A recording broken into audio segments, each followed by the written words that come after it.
后来乡亲啊，明仔载开始就是清明4天的连假。经济部长沈荣津向民众来话话，讲目前防疫的物资拢真充足。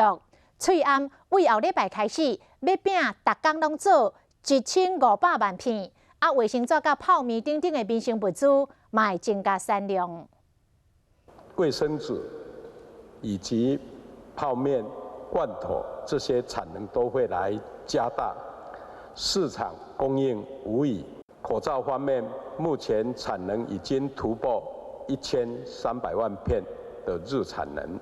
年假后，也就是下个礼拜，我们会继续调校机器，提升稼动力，朝着日产能1500万片努力。耳温枪已经可以来解禁出口。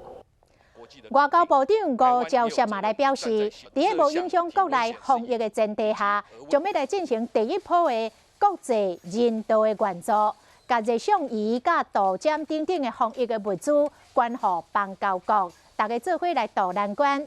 啊，讲台湾目前有毛意愿对国际社会提供协助，嘛呼吁世界卫生组织甲台湾纳入相关的机制。